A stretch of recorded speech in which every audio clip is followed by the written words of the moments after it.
Here now, retired four-star General Jack Keane, Fox senior strategic analyst. General, good evening and always great to see you. What was really noticeable to me today was at the press briefing at the White House, no President Biden, he's in Camp David, and you've got Jake Sullivan there, and he talked about what Jennifer Griffin alluded to there, that they've negotiated with the Taliban for the safe passage of citizens. So many people asking today, how do you negotiate with the Taliban? How can you trust them, sir? Well, we do have some leverage, and our leverage is simply this. We have a date certain to leave on 31 August, and I'm hoping our negotiators are saying, listen, that is absolutely conditions-based at this point. In other words, we don't intend to leave until we get all of our people out of here, and that is American citizens and those Afghans who we intend to immigrate to other places. And that's a fact. And we're going to conduct that operation until it's completed. Now, you can help us with that and facilitate it so we can complete it by 31 August, or you can be in the way. And if you're in the way, then we're probably going to have to push you out of the way to facilitate this operation. If we're not having that kind of a discussion with them, then I think the Taliban they can muck this up pretty good for us. And unless we use this leverage and we use the strength that we really do have. I mean, after all, this is the United States. This is the #1 military in the world, and they're very much aware of that after 20 years. So we still have a lot of leverage here. We have the leverage, but the question is the administration talking like this to them? You know, you talk about August 31st, and even if we get the Americans out, so many people are also saying, well, what happens after August 31st? The Taliban's acting like they're negotiating now, like they're civilized now, almost as if they've changed. But what happens when everyone's gone? I don't think they are saying it, because if you recall the question that Jake Sullivan got about the 31st being the end date, and what are we going to do at that date if we don't have everybody out? You know, he diffused that question. He really did not answer it. So the fact that he didn't have a response similar to my response, in other words, reflecting a determination, the United States government, the United States military intends to complete this operation. That means we're going to exit all of the people that we want to exit.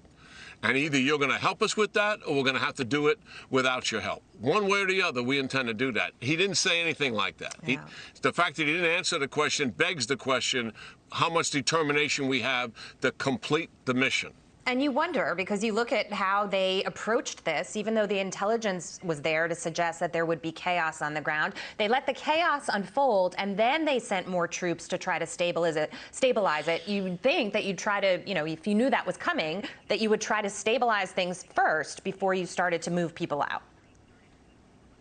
Well, there's a lot of things that are going to have to be unpacked and unraveled here, Jackie, in terms of what happened, and why did this debacle occur. They fully know that, and they've admitted that. They're going to do kind of an after-action review, or what he calls a hot wash, to try to get at that, and intends to share that with the American people. And hopefully, it's a forthright and comprehensive report. We deserve to have answers as to how the United States could ever find itself in a position that we've seen these last 2 or 3 days. Well, let me ask you a question. President Obama released 5 Taliban commanders from Guantanamo Bay in 2014. This was in exchange for Bo Bergdahl, who was later identified as a deserter.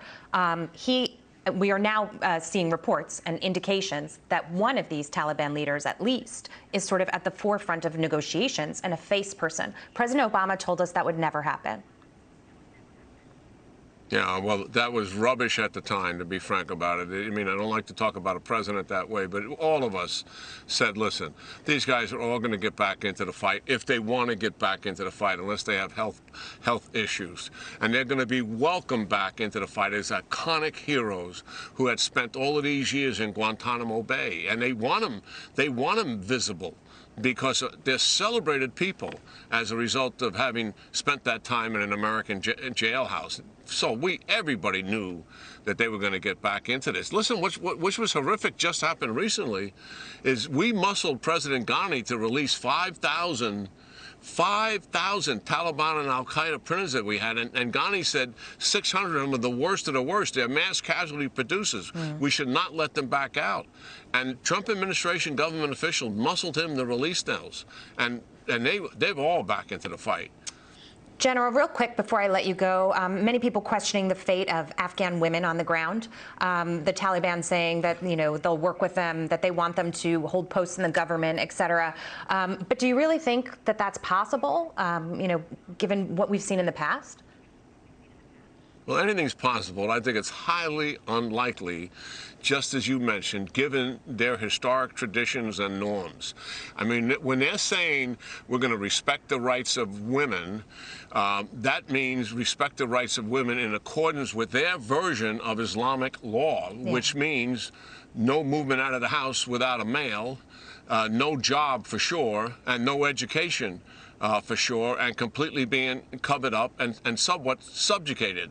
And we know for a fact, if they're respecting the rights of women, then why are they pulling young girls out of houses as we speak right now and forcing them already into relationship with Taliban fighters? Why is that happening? That horrific act is taking place because it is part of their tradition and norms in accordance with their version of Islamic law. That's horrendous, but it's happening. And they have said these women are Muslim and they will live under Sharia law and they will abide by those rules and regulations. But obviously, it's a human rights issue. General, we're out of time, but great to see you. Thank you so much for your insight tonight. Yeah. Hey, Sean Hannity here. Hey, click here to subscribe to Fox News YouTube page and catch our hottest interviews and most compelling analysis. You will not get it anywhere else.